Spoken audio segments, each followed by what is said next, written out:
This is like an introduction to sports psychology. Basic stuff I think coaches should know if they're going to get involved with sports psychology. Psychology is basically the idea of understanding the workings of the mind of mankind and the behavior of mankind. So we have some things in common. We're dealing with human beings. We want to know how they behave, how they think, and how they feel. And in sports psychology, we're trying to understand the same thing for practices, games, and competition. And so it's psychology in a sporting context that we're looking at. Now, it's interesting to note that the idea of trying to understand how human beings think and behave is not new. In 350 BC, Aristotle came up with the three laws of association and the law of frequency. He came up with the law of similarity, the law of contrast, and the law of contiguity. In the early 1900s, an individual named Thorndike came up with the three laws of connectionism: the law of effect, the law of readiness, and the law of exercise. To be honest with you, as a coach, the law of effect is probably my favorite learning theory. People tend to repeat things they enjoy doing. Since that time, we've had educational psychologists study learning, and they've come up with three domains of learning: the cognitive domain and how we think, the affective domain and how we feel, and the psychomotor domain and how we move. Charles Corbin in 1976 came up with a general list of progressive ideas for learning in the psychomotor domain. It's a list that I really like. There's 7 parts to it. It starts out with movement vocabulary, movement of body parts, locomotor movements, moving with objects, patterns of movement, moving with others, and problem solving. As we take a closer look at each one of these, you'll notice that they're in kind of a progression. But it starts off with cognitive ideas, movement vocabulary, and then it moves to body parts. Body parts is basically how your knee works, how your foot works, how your hand works, okay? And usually with body parts, we think about this as being stationary. It's easy to teach something when you're stationary. Locomotor movements means you're moving through space, okay?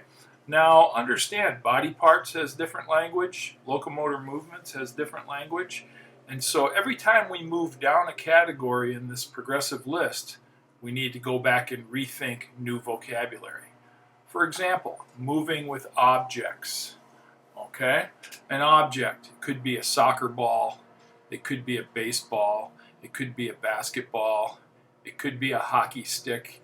Once you identify the object, you go back and recycle the rest of the list. New vocab, am I moving, am I standing still? And then we have patterns of movement. Catching a ball, swinging a baseball bat, swinging a golf club, pitching a baseball, are all patterns of movement that again have new vocabulary. Moving with others is a little bit differently thought through because we have a progression here of teaching.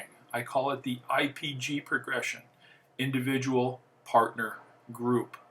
And as you move to more people, it gets more complex and you have to problem solve with strategies. A big part of learning strategy is what I would call cue identification. Your players need to identify the cues of the game in order to know what psychomotor skill to perform next. So Corbin's list starts off with vocab and ends up with problem solving, basic knowledge, and a critical thinking skill. In 1956, educational psychologist named Ben Bloom created a taxonomy for the cognitive domain and how we think. A taxonomy is a branch of science that deals with classifications. So this classification is of how we think, and the first 3 ideas are know, understand, apply.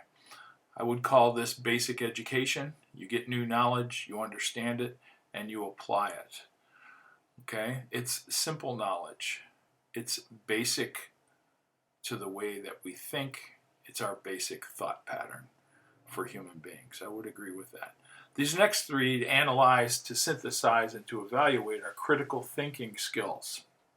These are skills that need to be developed, especially if you're coaching young kids. You need to get them to analyze what's going on, see it, and make some changes for themselves as they evaluate. Now, in the last few years, the people involved with this taxonomy have eliminated synthesis, put evaluation up high, and then added the word create, with the idea that creating would prove they could put it back together again, synthesize the action.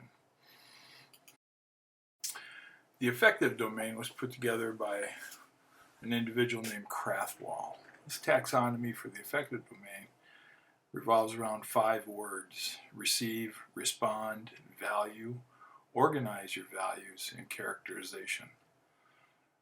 Receive and respond are the first 2 words. Receive the information and your response to it. Very important for a coach to keep in mind how to present the material so the kids will respond positively to it. It has to do with the law of effect. Players tend to repeat things they enjoy. The coach needs to think through this when presenting new material. Okay, change in a shot, a swing, whatever it might be. When they value what they're learning and they've responded things properly, they'll repeat it. And as it becomes part of their nature, we see it in their characterization. Better players usually go out and work on the game by themselves because they love it. So we see it. In my thinking, over the years, since this integrates with the law of effect, how you feel is really important. In fact, this might be the most important taxonomy of the 3. Receive, respond, value. You all want them to value the game and value what you're teaching them.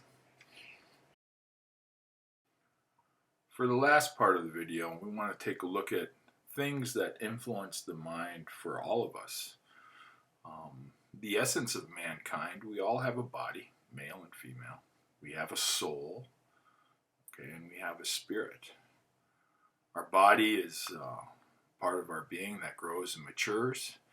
Our soul, sometimes described, sometimes not, but it influences our mind. Our spirit influences our mind. It's hard to separate the spirit and the soul from the mind. But you know, it is taught that there are different parts of the soul. Your emotions, your volition, your consciousness, and your conscience are said to be all parts of the soul. And they influence the mind. Your emotions is how you feel. Your volition is your choice. Consciousness is self-awareness. And conscience is your subjective awareness of your involvement with right and wrong, good and evil. It's subjective. Okay? So all these things can influence your mind. They can influence how you feel. They can influence the choices you make. And your body is even connected to this, in that it has 5 senses. And in the sports world, we really like the look, feel, sound. And if you look at it, the soul and the body are very connected. The question is, where's the spirit come in? And the spirit is usually defined as one's belief system. You have to decide that for yourself, what your belief system is. But I would like to point out, man does have a heart. And your spirit and your soul are both part of your heart. And they influence your mind. And this is the invisible, internal person that we all know about. It's your self-talk. It's the invisible internal you, and how you think impacts what you do.